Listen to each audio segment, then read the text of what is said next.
What's up? What's up? What's up? Welcome to episode 22 of Domiciled, the podcast that explores the subculture of truck drivers as well as logistics professionals bringing their stories to the masses. I'm your host, Scott Cleary, and before we kick things off, you know where I'm going first. We're going to talk a little bit about Purple Squirrel. So, Purple Squirrel, as you know from listening, represents freight agents, freight brokerages, and freight forwarding companies. If you want to earn more, reduce your liability, and grow your career, have a chat with Ryan Smith over at Purple Squirrel about becoming an independent agent. They represent multiple broker and forwarding companies, allowing them to provide you with several career offers. You have options, let them advocate on your behalf. Now, check out below, learn more at www.purplesquirrel.llc. Fill out that form that'll be in the comments and start your next step in your career with Purple Squirrel. So before I bring on my wonderful guest today, I have to make a quick announcement because this episode is a very special one to me because for years I toiled over starting a podcast, and as you can see, I finally did. It took a long time, took a lot of excuses that I got past, and a little bit of help from some friends. And what I want to announce is that dropping the 22nd episode of Domiciled means that Domiciled is officially in the 1% of podcasts regarding longevity. Now, does that mean that I have the market share of the top 1% or 0.0001%? But you got to celebrate the little wins, celebrate the little successes where you have them, and episode number 22 coming out in April here. So again, just excited to be here, and that brings me into my next guest, who not to set her up or set high expectations, but she's got energy, and I'm excited to have her. So our next guest works in transportation collections currently, helping, as she puts it, the players in our industry get paid on their unpaid invoices, which is certainly an important thing, and helps remove unfair freight guards as well, which is a former broker. I can say definitely where I work didn't pass them out, but I know people do pass them out because they didn't like the way maybe they were talked to that day, which, God's logistics, so get over it, right? Anyway, she also sits on the board of directors with the Freight Fraud Task Force, something else we'll get into, working to fight the rampant issue of fraud in our industry, and there's some other companies out there doing a great job with that as well. But that is not all. In true domiciled fashion, we got to represent the drivers. So she spent 6 years behind the wheel driving a 379 Peterbilt, hauling asphalt and aggregate, not for the faint of heart. So we're here to talk about it all. Welcome to the show, Jennifer Chrestman. How we doing? Thank you. Well, I'm doing all right. I want to say check out Purple Squirrel because Ryan is fabulous. He's a wonderful guy, actually, and Great he's dude. who referred me to you. But Yes, he's he a good is. guy to work with. I can tell you he's a solid player. So thank you for having That's me on. true. I'm excited. Absolutely. And to kick it off, we had a conversation before this, of course. We talked a little bit before the show started. And I know you want to get into your story, and I think that's a fantastic place to start. But first, you did mention talking about your current employer, Brown Freight Recovery, what you do, and how you can help people out. So let's Sure. bring that up. I got the number below where folks can reach you. Sure. So So talk about that. I come from the transportation background as a driver and other things we'll get into, but I currently am working with Brown Freight Recovery. Two brothers started this company. The one brother has been my collector for 5 years through a couple of different locations, and in December they branched off and started their own agency. And so I just last week joined up with them, and we're already turning some great leads over and helping people get paid. So anybody that has unpaid freight invoices, whether you're a carrier, a broker, a factoring company, we take them all. And we'll take a look and see if it's something we can help you with. And we have fair rates, and we pay out immediately. So That all sounds fantastic. So that number below is where they can reach you personally, right? personally, me, yep, Beautiful. yep. 901-641-6040. Anywhere else folks can find you for work or Um, for just following Jennifer you? What at else? brownfreightrecovery.com. It's pretty easy. It's just spelled like it sounds. Jennifer at Brown Freight Recovery. You can send over any questions there or any documents that you have or you want me to take a look at. If you need any freight guard reports removed, there are a lot of unfair freight guard reports out there that are knee jerk There are. reaction that sometimes that need to be discussed. At least table. Maybe we can come to some agreement in the middle, but definitely need to be discussed at least. Yeah, I think that's great because just having those freight guards handed out so willy nilly, I hear about it on LinkedIn, and it's not right because it affects. It's so easy to hand out, to dole out, and it has such a profound effect on a carrier that it seems unbalanced. Exactly. A broker can get upset with a driver, and this driver might work with a company that's got 15 trucks, And and when we there's say a knee broker, jerk we're not talking reaction. the company. We're talking like Right. me sit. Like, and you Yeah. get mad at because you're trying to dispatch him, and then maybe he got sideways, or maybe he had a breakdown, and you're frustrated, you got stuck with a load or something, or maybe somebody else even made you mad, and then you're just Hmm. carrying it over for the moment, and you wind up just losing your cool, and you give them a freight guard. And the problem is when you put the a freight guard on them, it affects the entire fleet. Even if that driver did something wrong and that carrier fires that driver, that freight guard is still on the carrier. You're not Right. freight guarding the driver, so it affects the entire fleet, which often isn't feasible. No, and with of course, at Domiciled, we're big supporters of the drivers. That's one of the big reasons that we started this, as well as to get some interesting stories and exciting stories from folks. But it is really to represent the drivers, and for us, especially myself, to learn more about them because I came from the broker side of the house, and the more that I'm in logistics, I realize A, I'm not leaving. B, drivers really are the linchpin, and I come from a blue collar family myself. And so I've always had a soft spot for that, right? I definitely work to get out of the blue collar lifestyle. I like selling tech. That's good for me. But I've seen what it is. My parents ran food businesses. One of them was there, one gone every morning. In the summer, sometimes both. And I understand you. Again, you drove for 6 years. You said your husband's been driving over 22, and he's actually out on a run right now. Mhm. Speaking of the family not always being able to be together in jobs like these. Yep. As a matter of fact, when I get done with this podcast, I'm going to meet him tonight to drop the dog off to him because he wants a companion on the road. So Oh, that's adorable. What kind of dog? I'm a full size poodle, standard poodle. So he's about waist high, and he puts his paws on my shoulders. Oh, what's He's it's a big. he. What's his name? His name is Rocky. So we have two of them. There's Rocky Road and Vanilla. So they're ice cream. Like Black one and a one white is one. black and one is white. Yeah, Uh, so very cool. So that is something else that you want. There's a few things you wanted to talk about, but first, starting with that story of yourself. You driving, how hard that is. Let's just dive right into that. When you sure, think sure. of trucking, where does that take your mind? So when I started driving a truck, my husband actually was driving, and I was in between jobs. I was trying to decide what I wanted to do with the rest of my life. I had college education, but I didn't know what I wanted to do with it. I had Yeah. done every job under the sun. Welcome to the club, right? Right. We all go to And I was college. like, I don't know what I'm gonna do. So I was just kind of riding with him for a couple of days, and the boss was like, well, if she's gonna ride with you, why don't you teach her how to drive? And it was winter time, so we weren't able to haul asphalt. It's too cold to haul asphalt in the winter a lot of times. So he was hauling in the wash plant, where they drag the dirt out of the ground and they put it in the back of your truck, and you take it to the wash plant and they wash it down to the different size rocks and sand and whatever. So that's where you get the different sized aggregate.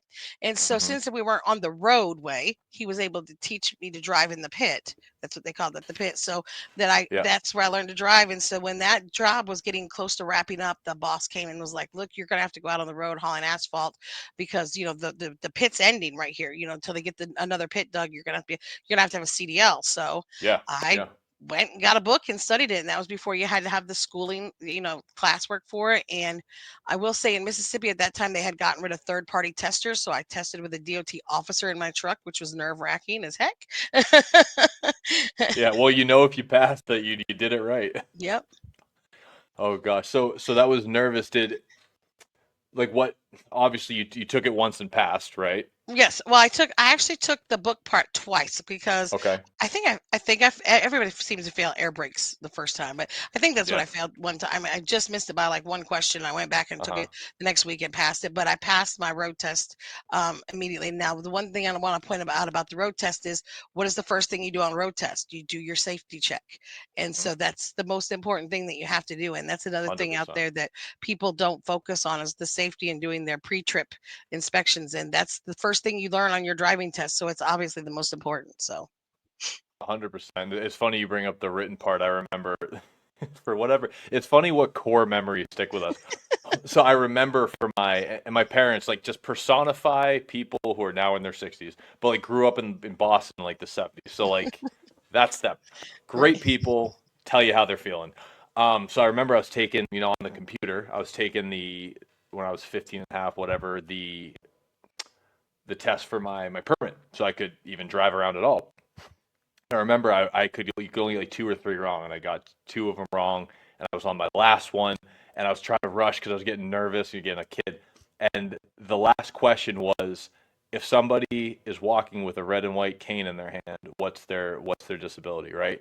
And it was the last question. I needed to get it right, and I was obviously it's somebody who's blind, but in my head, like I just like muffed it right, and I went and I hit deaf, didn't hit submit, caught myself, so I was able to get my permit. So when you said I think to take the written Yeah. part twice, I thought of that. I was like, oh god.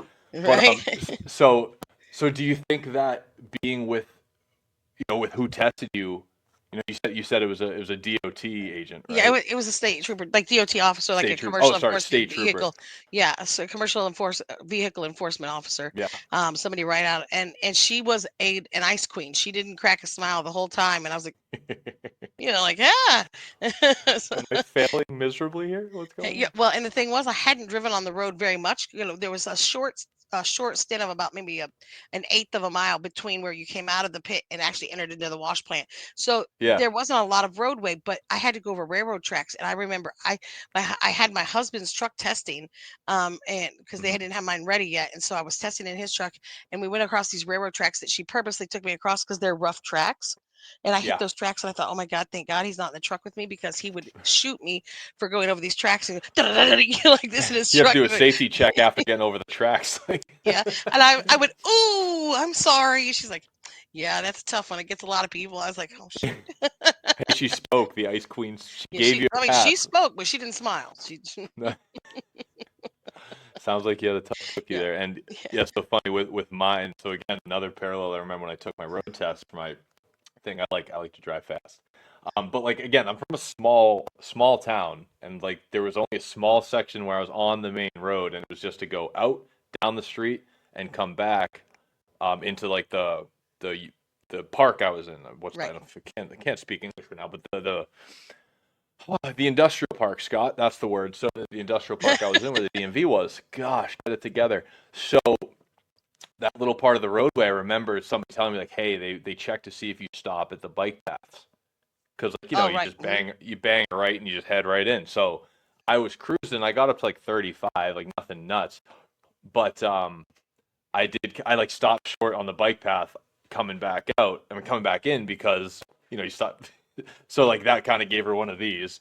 And Yeah. my dad's in the back, and he tapped me on the shoulder and stuff. But like when I was doing something, I remember he tapped me at one point, and I'm like, can't do that. But anyway, so then when I get into the parking lot, I'm a safe driver. I want to say I haven't even been a fender bender since I was like 22 years old. And I wasn't even reported because I like tapped them. Um, I had paint transfer at like 17, so I think I'm doing all right. But the point is, I was confident, whipped right into the spot, and like finished up. And she sat there for a second. She just goes, "Speed kills." Like my gosh. And she ended up passing me because I did everything lights out. It was just like and I didn't even go fast, and like my dad was like Like, beside that's not himself. even He's like, fast, dude, lady. Let me show you what I can do. yeah. Anyway, but like my dad was like, dude, I told you, you gotta slow down. You gotta freaking slow down out there. He's like, he told me once, he's like, dude, if you lived and worked with the amount of confidence that you drove, he goes, you'd run the country. You'd run the damn country. I'm like, and again, I was a kid, like whatever, right? But no, that it's the trip again. Your train tracks reminded me of the bike path and me stopping short. But It's funny that you mentioned that you haven't had an accident. I haven't had an accident since I was like 16, 17. Either. Wait, take that back. very nice. I had a single car accident when I was 20 in Mhm. California. It started to rain, and in California, when it starts to rain, Oh everybody starts slamming brakes. And yeah. I went to hit my brakes, and I was in a little tiny purple grape. It was a Ford Aspire hatchback, and when I Yeah. hit it was a stick shift. And when I hit my brakes, it just slid right into that concrete barrier and just hit the back end of the car, knocked it about 2 inches out of alignment, and they had to get me all straightened out. But I had one Oof. accident in the big truck that wasn't my fault. And this is a funny one. I was Oh driving, yeah. and What happened? I was coming up a hill loaded. Okay, and we know that when you're coming up a hill loaded and the light has been green for a while, you got to slow up because it could change any minute, and you're loaded. So It's a so I totally different way of driving. It is. It totally is. Yep. And so I'm coming up there and I'm kind of easing up to the light. And as I broke the plane of the intersection, so my nose, the truck has crossed the white line. So now I'm past the point of return. I got to go. Hmm. I keep going on and the light changes to yellow. When that happened, the lady that was coming towards me to turn left onto the interstate turned right into the driver's side door of my big truck. Like, there's not a big truck here, lady. And she was like 20 probably or 21. But it Yeah. knocked the whole front cap of her car off. And she was like Ooh, hysterical. yeah. Yeah, Hitting I a mean, truck's I a was just bad glad idea. she didn't go up under the trailer. I mean, it could have been a really bad accident. Oh, she could have been not. I guess whatever the word you're not allowed to use, but she could have been not with us She could very have been not easily. alive. Hmm. Not alive. I think that's such a weird. I can't say I that. know. So I say not with. It's Yeah. silly, but yeah, she could have easily not been alive anymore. So, anyways, definitely happy that just jacked her car up. Maybe made her drive a little Yeah. more carefully. And to Yep. you, And when your I point, think she called her dad or something. Her dad came in. He was like, I mean, there was, what are you gonna do? You turned into the side of a truck, you know? you T-boned the truck, babe. Like It just there's crinkled up nothing. my Peterbilt step and the bent the step into the tank and put a crease in my tank a little bit, which How hurt my dare she? In the feelings. tank? Yeah, Yes, because it hurt it's my like it's all feelings. My nice and chrome tank. round. My chrome Yeah. tank. Your chrome tank. You can't mess with the chrome. So were you hauling asphalt and aggregate too, or what were you doing? So I was that at that time that day I was hauling asphalt. Okay. I'm So pretty sure it was asphalt. you stayed with the So dump we truck, hauled didn't go over asphalt the during the road. summer, the fall, Hmm. spring and summer and fall, and then in the winter we hauled aggregate mostly. Now, if it rained or something, we'd go get aggregate as the sand, the rock, or whatever that goes into the Yeah. asphalt. So we'd go out to the island and here in Memphis, where we live. That we Hmm. go out to President's Island, out to Vulcan or wherever, and get or Apex Yard or whatever, and that's where the barges bring that aggregate in. You get the Yep. limestone or whatever, put it, and you take it to the plant and dump it, and they mix that into the asphalt. So. Um, There you go. There you go. Yep. And the reason I'm gonna guess, but the reason that you're hauling the asphalt in the summer is because it has to stay at a certain temperature, right? It has to Right. remain You hot. you can you have tarps that you can roll that keep the heat in, but I Right. mean they're not. If it's 30 degrees outside, it doesn't keep the heat for long. I mean, Yeah. in the center of the load, it would be hot, but they temperature read it, and if it doesn't make temperature, they're going to send it back anyway. So they're not going to Yeah. waste that Send it back, 30 reheat and it. all the stuff that goes into it to have it sent back. So So that's why all the road work gets done in the summer. that's why There there's you winter and go. construction, the two seasons. Yeah. There you go. It's true. Yeah. Winter and construction. Up north, they still try to figure it out. Construction during the winter. They're crazy. But so you'd also mentioned as well, and we've had the last few episodes. I think three of our last four, if I remember correctly, including yourself, have been ladies, or at least three of the last five. So it's actually a nice little run for us because it is. It's you don't see it as much, and when you imagine a driver in your head, you naturally think a guy. So you had mentioned as well that there's some particular reasons you drove outside of it being a good fit for you at the time. It was to I don't want to take it out of your mouth, but I want to hear it from you. But it's to promote it for women, right? Yes, absolutely, absolutely. And I like to see the women in logistics, the women truck drivers. It's always when I see a lady in a predominantly male field, I always think, "Go girl, get them, show them that Heck you can yeah. do it." And so and I actually had a lot of respect from the drivers that are out there that I drove with. There were only two other ladies that drove in our area at the time hauling asphalt with us, and Hmm. we all had mad respect for those guys, but we could back it up good. That's the thing. When you're hauling asphalt, you spend more time in reverse than you do forward. Yeah, I sure. mean, you got to think, if you've got a 2 mile road that's a dead end road, you still have to back in from the main road all Oh, the way I didn't around even the think hill, about around the that. curves, over the hills, and then Yeah. they pull Oh my one lane God. all the way out. Now you have to do it again in one lane instead of two, so you don't have all that wiggle room. And Yeah. so that was a big deal. Was that I knew? And I'll tell you this story. This is a good story. I Hmm. remembered when my husband and my boss were training me, and they said, "Look, if you start backing up and you get a little off kilter, don't just keep backing. You're going to mess it up worse. Pull up, get straight, and start again." Yep. And so I just remember them saying that, and I can remember I drove for a company that was the most senior owner operator that was leased on there, and so they would always call for our trucks when they needed somebody that was going to be able to back up well. And Do the so I tough was one of stuff. the only ones there that evening, and they needed me to back up under the clean out chute next to the scale, and they Yeah. always had a triaxle do it. Well, I there was no triaxles there, so they called for me to do it. And I was like, okay. And I'd seen Hard Rock, my boss CB handle, do it before. And so I was like, okay, so I can remember I pulled out there. I pulled way out there. Like I was like way out there. And I start backing up and I'm like concentrating and I back up probably like, I don't know, a couple hundred yards. And I was like, no, this isn't right. This isn't right. And I pull up even farther and I can remember Howard, he was the plant manager. He says, Dumpling, I never thought you were ever going to be able to get it in. Oh, CB handle, Dumpling. He says, I never thought Oh, you were that ever was going your to be able CB to get it handle? in there. He said, yeah, that's my CB handle. He says, never thought Nice. you were going to be able to get that in. He goes, I saw you pull out there again. I thought, where is she going?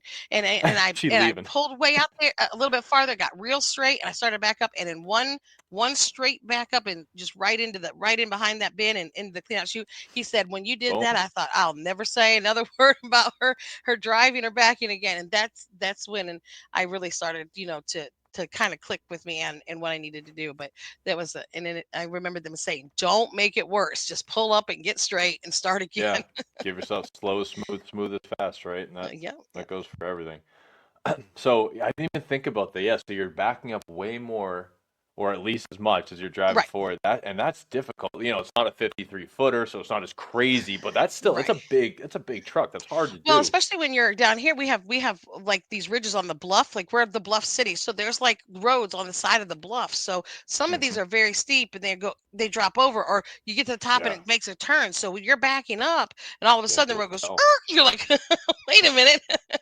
Yeah, It's like, oh yeah. crap.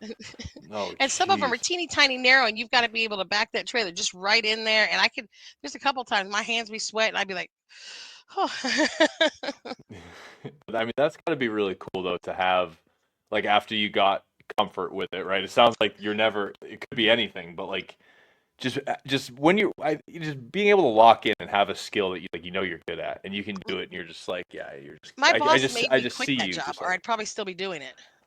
My, why do you my make you boss made me quit? quit because I had during the time I was there for 6 years and I had two kids while I was there. I drove till Hmm. 5 days before I had each one of them. Oh So my while I was gosh. driving, I mean, I'm big as a house, getting up in this Peterbilt, and Yeah. so and he finally made me mad one day and said something about I got there late. I was like, I can't drop the kids off before such and such a time. He's like, well, you shouldn't have had kids then. And I was like, whoa, wait a minute. I Oh, guess I don't need to work here anymore. And I mean, he made me mad and I yeah. quit. He said, I did That'd that make me because mad too. you needed a job that had benefits and I knew you'd never get out of the truck on your own. Yeah, he's like, I Oh, knew you'd okay. never get out of the truck on your own and you needed to have a job with benefits. And we're 1099 Uh, subcontract. So we had no insurance. And both of us were doing the same job. So we would yeah. go to the same company, but we'd get in separate trucks and go to different jobs or the same plant. It didn't matter. But my husband and I, so we didn't have any benefits. We were Yeah. laid off for 3 months of the year, usually, well, 2 months to 3 months, depending on how cold the winter was. And so when you have both of you not working, you work 9 months of the year, you work your tail off and save everything you have so that you Hmm. can afford to get through those couple months in the winter. But then you don't have a lot of extra after that. So if you were to get Yeah. sick or something, and he's like, and then if you've got to stay home with the kids, if the truck's not rolling, the Don't make company's not money. making money, so they're not happy, and you're not Yeah. making money. So so he made me quit. So he knew I wouldn't get out of the truck because I liked driving so much. So I can definitely see how that happens if you catch the bug. mm. So it was a crass statement, but said with love behind it.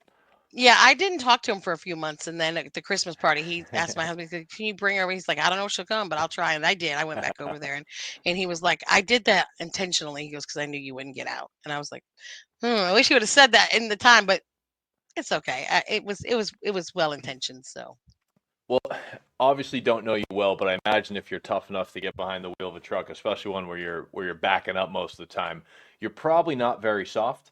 So maybe you needed to hear it in a blunt way that made you say "f oh him," yeah, and you know yeah. what I mean? Well, and this boss was somebody that if he's not cussing at you, he's mad at you. Like that's just how he talks Oh yeah, yeah, anyways. yeah. So he's a very crass Love guy those and people. yeah, Yeah, yeah. So yeah, but he was awesome. He was okay. kind but not nice. It's the kind of people I like. Yeah, yeah, yep. You're like, well, maybe. Uh, oh gosh. So do you think that maybe you'll jump behind the wheel once the kids are grown, or you get the I don't itch know. My back? kids I are mean, grown now. They're 17, almost 17, and they're 19. So I okay, could if I wanted to, but now I feel like I'm positioned in the industry doing where I think I do the most good right now with the collections and helping people get okay. paid. And it really does my heart good to see people get paid for the service they provided. There's so much fraud and bad stuff in the industry that Oh my gosh. I mean, when people come to me and they're like ready to close their companies, or they had to close their company, or they're struggling to eat or pay rent because they were owed money because they got, hoodwinked by a fraudulent broker, it pulls on my heartstrings, and I just want to see them get paid. And it really irritates me when you have the bad brokers out there that are making the bad name for the good brokers, even. I mean, Yeah, those bad guys make the good guys look really bad. So it's not all brokers that are bad, just like not all carriers are bad. understood. No, understood. And I've worked at one of each. I worked at Blue Grace Logistics, fantastic company. They're over 700 or so employees now, and I was hired like 170 back in the day. So I went through a lot with them at the time. There were about 500 or so people when I left in 2019. But definitely overall, did things the right way, or else they wouldn't be around, right? Right. Hmm. Were we perfect? Of course not. Like, we all did things that were not right, but the carriers got paid. And then I worked at a startup. This is a fun one. I don't think I've told this on the show before, but I worked at a company. I'm just going to say it because it doesn't matter. These people were scumbags. I worked at Cedar Grove Transportation, and my good buddy Nick was running the company for them, and he was not privy to any of the stuff that went on. He was essentially, they were silent owners, and long story short, they tried doing some very sketchy things within our business, and were, Hmm. just like long, long, long paying carriers. And there's only like 10 of us total, and just we were dat rats. And oh, maybe I shouldn't have said that. That's a fantastic partner of Revanova. I'll probably cut that 2630. Okay, just gonna note that real quick. See, this 2630. is why we do this recorded. Dat rat. Yeah, probably kill that. Kill that.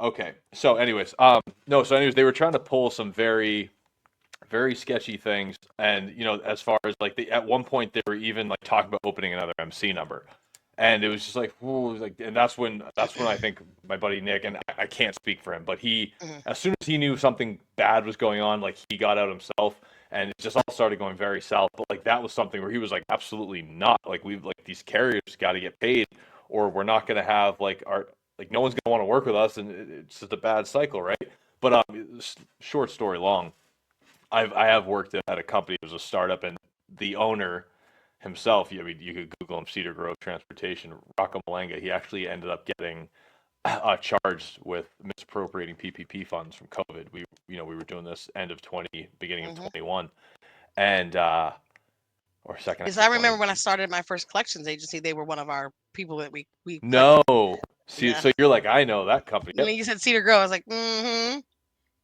I was there. Not the one not paying the bills. Right.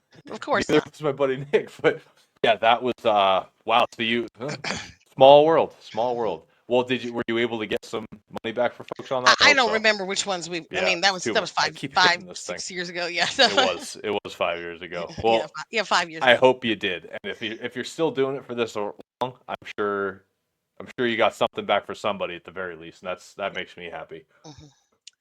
Yep. That makes me happy. So just so yeah, transitioning a bit into this collections part. What do you think is as Do far you as mind like if I what people backtrack for should just one know? second? I No, just want to say please, yeah, something really backtrack. quickly on the carrier thing. As a Yeah, yeah, carrier, my husband's out there on the road right now. He's always hauled we got to get locally, into that. hauling asphalt. So he was home every Hmm. night. Well, Hmm.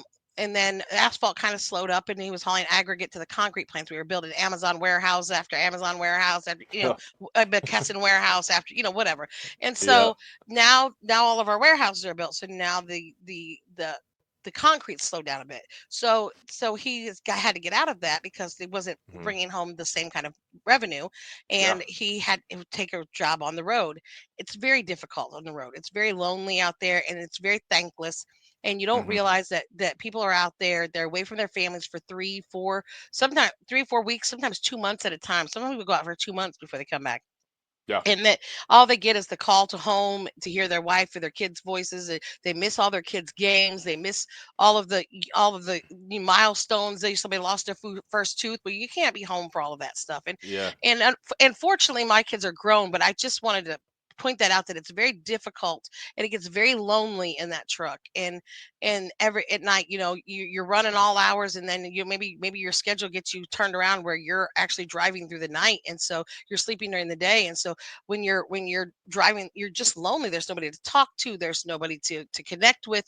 You're missing your family, and you're out, and Mm-hmm. it's and four-wheelers are cutting you off, and people Oh aren't my God. paying you, and you're getting stuck at a dock for 4 hours or 6 hours, or Yeah. longer than that. And I just wanted to point out that sometimes we don't walk a mile in the other person's shoes. We don't walk a mile in that carrier's shoes. Everything that we get on the shelves that comes from a truck sometime or another, whether it's a short distance or a long distance. That's right. And that when you see a truck driver out there, if you're at a truck stop and you've got an extra, $5-10, offer to buy them a coffee, offer to buy them their lunch or whatever, because these guys are out there ad infinitum, and some of these guys are one breakdown away from going under. I mean, Oh any yeah. minute. And Especially so owner up lease purchase. Yeah. it's just consider that what you get every day, it comes from a truck. Gets to the shelves on a truck one way or another, whether it's delivered on a little delivery truck or it has to go on a long haul truck or whatever. And that can and be considered on the road, that those trucks are heavy. They take a lot of room to stop.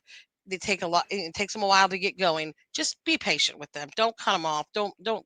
You know, don't try to race the big truck. You're not going to win. I mean, because it never turns out pretty like that. So No. I just wanted to throw that out there. It's a difficult and thankless job a lot of times. And I'm happy you brought that up because that is something that's important to us, and I'm happy you said it because we always do make sure that any drivers we have on, we give them the platform to talk about the difficulties they go through. And you actually hit on several that a lot of people bring up, and I think at the very least, like control the controllables, right? You can't affect if a shipper is going to be behind and hold you that long. You can't affect your hours getting turned around. The fact that you're on the road that long, unless you change the type of run you have or whatever. But what can be changed is how people in four wheelers, and it's so funny. I've never heard that term used except for ATVs until starting this podcast. So uh, as four wheelers, like, yeah, just don't cut them on. It drives me crazy. I don't try to mess with semis anyway, so I never did. But after getting into logistics, like I really realized like all the things that people do, and I see it on the road too, and it drives me nuts. And I wish I could do something to tell somebody like, "Hey, idiot, like don't do that," because like it just makes their day so much more difficult, and their drivers have to be defensive the whole time. Like there's no option but to be defensive. To your point with going up the hill on the green light, like it might turn yellow. Whereas with us, it's like you can play that game, and if it turns yellow, you can hit the gas and go. When it's so. Thank you for bringing that up, and especially I'm going to do that the next time I'm in a truck stop and I see a trucker. I'm gonna offer to buy them lunch as just a thank you, not like it's not charity. It's Right, it's I absolutely. It's appreciate what just you're thank you doing. for doing what you do, and you're gone from your family. You sacrifice a lot to get us our goods so that we can Hmm. have what we want on a day to day. And then my one word to carrier partners out there is, carriers, be a better business partner to your broker colleagues out there. Every day we forget that, we talk about brokers taking the big grips, and brokers are doing this, and brokers, but you know what?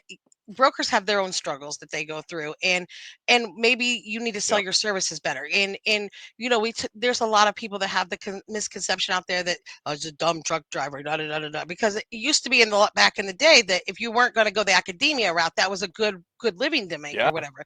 And It's union. so there's a misconception that maybe you're not in the academia route if you're driving a truck sometimes. And I just say, but are you giving that persona off when you get out of your truck with your, do you have a messy man bun? Do you have your flip flops on? I mean, how do you look like when you're going into a Yeah. shipper and receiver? And if you're presenting yourself well to a shipper and a receiver, and you're keeping your broker updated, and you're making life easier for your broker partner, they're probably willing to pay you a little bit more to keep you on their runs, They you know. absolutely And are. They and so 100,000% are. so people talk about the rates being down, and what, well, the rates are bad or whatever. Well, what can you do to make your rates better? Yeah. I mean, if I want to be a lawyer, I'm going to dress super nice and have my nice, suit jacket on, and my black skirt and heels, and I'm going to go in there and kill it.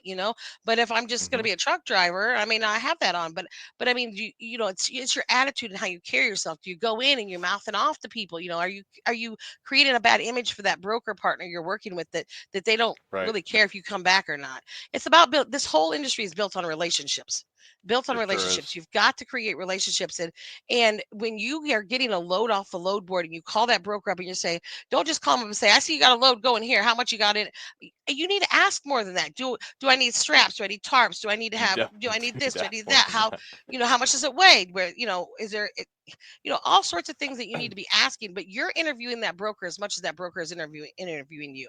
And people 100%. forget that, and they just think that they're how much you got in? Oh, that's not enough. And slam the phone down. Well, that's not helpful. How about you say, well, if that's all you have in it, well, let me show you what I can do for you, and then maybe the next time. I mean, you're building a Right. relationship. You're building a Right. relationship. You need to get promoted to get more money. Promote yourself. You're 100% correct because on all of it, because brokers obviously need carriers, but carriers do need brokers because Shippers there's won't just there's use you. yeah, shippers won't use you, and it's funny too. It's like I remember making the phone calls like, oh, we only use carriers. I'm like, you're lying. You just don't want to talk to me. Anyway, but no, but you're right. Like you do have to create the relationship, and I think that there are a lot of brokers out there that do that. Um, but to the point of I can only speak from the broker's side. It is true that brokers do have their own struggles, right? I was making 15 an hour when I first started at Blue Grace, and that came out to a little over $800 biweekly, and my rent was a little over $800. So I definitely had a struggle for a bit. Freight and logistics has given me a fantastic life, but I definitely had to grind in the beginning, and you make a lot of phone calls, you get yelled at a lot as well. I was on the sales side, on the customer sales side, so shippers yell at you all the time. I yelled back a lot. I was young, 23 is when I started. So when I began, I just figured, well, I can yell too, and I can slam a phone too, but that's also not how to do it. But you do have to have both sides coming together and willing to be that partner, right? If the Mhm. carrier or the broker, till they're blue in the face, can try, but if the other person's not willing to shake hands, it's just not going to happen. So you're right. They do need to come together, push back on the shippers as well, and I think that will assist in raising the rates. It won't make it perfect because of, macroeconomics, but it Well, can the get same better. goes for brokers. I worked at a Hmm. brokerage after I was a driver, and I worked as a dispatcher, and they quickly transitioned me into track and trace to improve on time deliveries for their company, Hmm. I learned that you need to ask the right questions of your carrier partners. Have you do your due diligence, find out are they legit, because that's kind of where the fraud starts, is with brokers hiring carriers that they haven't vetted well. Yeah. Then you have a fraudulent carrier company that comes in and gets the load, then they hand it off to their partner, who is the fraudulent broker. That guy Hmm. posted on the load board, and somebody takes it unsuspecting, and that's when they get, you know, because they didn't do their due diligence. So both parties have to do Yeah. their due diligence, but it's creating that relationship, talking to them. How many trucks do you have? Really? How many? What kind of trucks? What have you been hauling? What are What lanes you like to run? right? And if you're not Hmm. asking questions, then you don't know who you're getting out there. So. No, it's 100%. You can get a feeling for the person too, the way they answer the questions, the way that they, pose maybe theirs, or how they do business, even how they communicate. Of course, we have lots of foreign folks who English is a second language, but you can tell when someone's trying versus when it's like a scam. Right. So yeah, I Hmm. agree with you 100%, and yeah, again, I'm happy you brought that up too because it takes everybody. Drivers are the linchpins. Without them, there's absolutely nothing. But everyone else does play also not equally integral role, but a very important role that makes it better, that makes the industry better. So yeah, the more folks work together, the better off. And I do see things out there, more people talking about it. And social platforms allow it. It's just tough because we're such a big, small industry, so it's hard to get that mainstream. And It's that's funny you one thing say I was that. I thinking. Yeah. never realized how small we were in such a big industry. Like, I never knew that people would know who Jenny in a Bottle was because of Twitter, Yeah. because of StreamYard, because of Noah. But when I was on Noah and all of those things that now people are like, I went on somebody else. I was watching somebody else's YouTube the other day, and they said hi. I said hey to him. And they said, hey Jennifer, have we talked before? I said, yeah, I'm Jenny in a Bottle. They said, oh yeah, I know who you are. So You that know. so Jenny in a Bottle is the online persona. Yeah, that's my online. So I had a client one time that was like, she's awesome. She's like my genie in a bottle. She gets me paid. Well, my name is Ah, Jennifer, so I made the Jennifer. play on that I'm genie in a bottle, and so Yeah. that's where that came from. And I mean, I've turned $2,500 loads into $10,000 before. I mean, they've had extremely extenuating circumstances, but I've done Yeah. that twice. I mean, I had a company buy a carrier a brand new trailer because they lost their trailer on their overflow yard. I mean, I Wow. mean, I mean, I've been very creative with the collection stuff and helping to get this stuff resolved. But it's tough out there right now. It really is. The Yeah. Sounds price like of you the could. price of trucks have gone up, and Oh the my rates gosh. really haven't matched it. And you got fuel still up, and then the broker's taking the big rips according to the carriers. Oh, I wanted to speak to that too. That doesn't happen very often. One-off shipments, we can definitely get rips, but I know that for a fact most brokers Well, that are making under misconception 10%. came because of Reddit. Because Yeah. there are Talk brokers about out there rips. bragging about how much they're making in a year. They're doing the gong when they get the big rips and stuff. And Yeah. because and that's where I saw it first. Anyways, I don't know, maybe that's not where it came from, but I mean that's where Yeah. I saw it first was on Reddit. And I mean you're bragging that you're making six figures or seven figures. And you got carriers out here that are struggling to eat. That they get a bad Yeah. taste in their mouth about it. You guys get a 100%. paycheck in a sealed envelope for a reason. Like you don't have to take it to the bar with your buddies or whatever. But when you just dangle that in front of Don't carriers' brag. faces, they think that you are just doing this on every load, and that's why they're out there, barking the broker transparency because they want to know who is taking 60% of my load, who's taking 40% of my load, that they're not leaving any for me, and I'm out here every day struggling, and you get to go home to your family at night. So, Yeah. And at the same time, both sides have to negotiate. Both sides have mhm, to figure out what's their cost and how do right, you make it. So if you say you're it's absolutely right. 1200 say it's $1,200 for the load, right? And the carrier's not okay with it, and they take it and they found out that the broker made 1,900 total, so $700 rippy if you want to say. Repeat. Well, rippies, um it, that's on you for accepting it, right? But at the Right. same time, it's hard because at the My same daughter just time, it's came in. difficult. Oh no, no problem at all. At the same time, it's difficult because they do need to move and they're on a clock, and when they're not moving, it's definitely harder on the carrier side, but you do have to defend yourself, and to your point, push for what you deserve, represent yourself in a way Right. that gets you what you deserve. But yeah, I can see how those videos that were meant to like, hey, come work here, or just celebrate things could rub them the wrong way because they're in their cushy office with their polo shirts and their Zin tins. Well, back then it was Skull and Right. Kodiak, but you know, I definitely get that, and I think those people are made fun of a bit now because we always talk about like zero to G wagon, or like I don't I never worked at a place where people were slinging freight because Right. we were newer into truckload when I was at Blue Grays. Uh-huh. Um, but there's not many people as brokers driving G wagons. Right.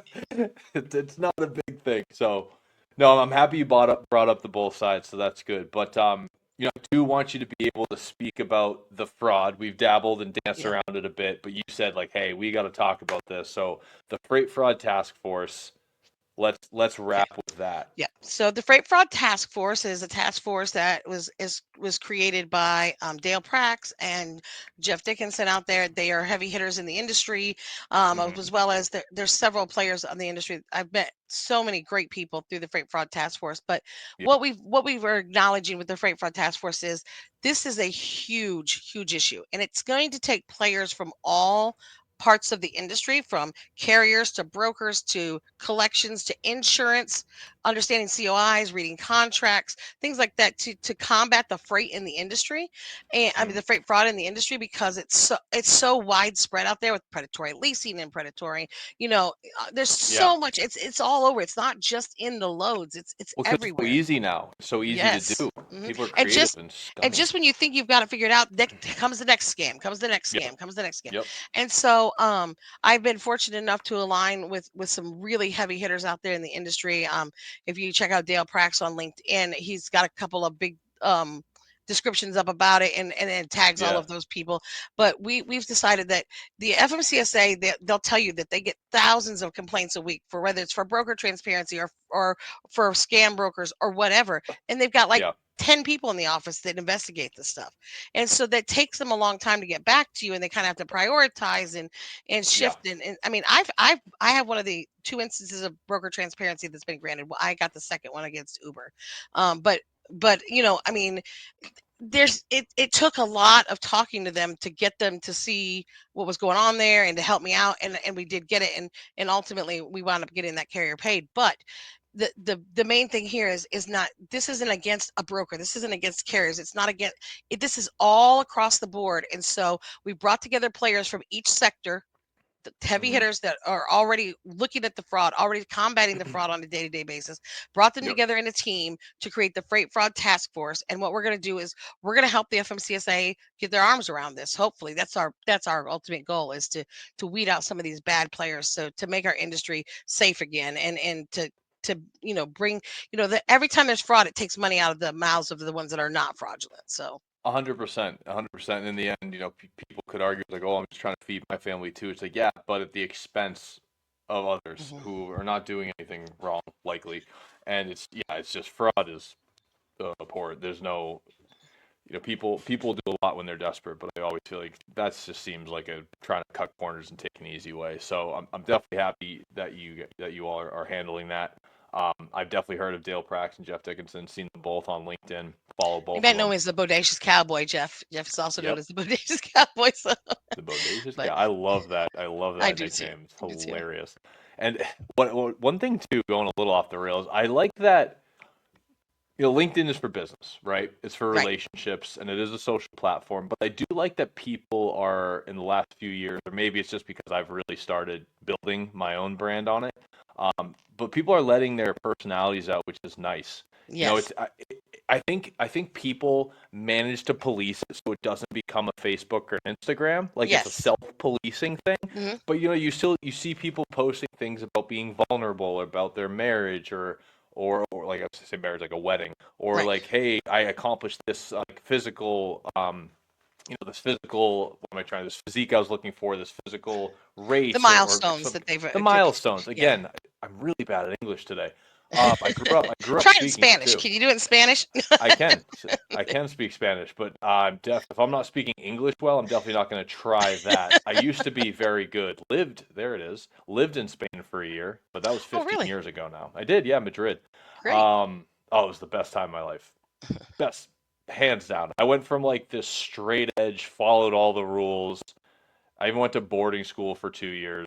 Thanks. Not because I was like Right. misbehaved. It's just I Hmm. was trying to do something better. My parents made a lot of sacrifices, a lot of sacrifices to Thanks, get me Mom and there. Dad.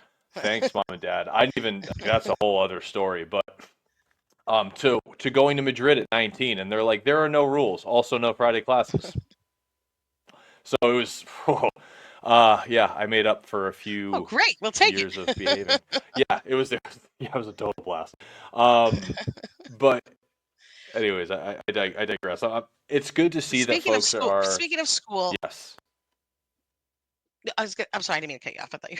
No, I'm saying Speaking of yes. Yes, school, go. like we have the CDL schools that put out. They farm the CDL farms. Where you go, you got to take the class, you get your piece of plastic. Well, what I've said for the last 2 or 3 years, and it's become kind of my mantra, is that when people get their CDL, they almost need a week of business training behind it to prepare them for Mm, what's up and at coming in least. the industry. Yeah. Because anybody can get in a truck. We can give anybody a piece of plastic, put them behind a wheel, teach them how to drive the machine.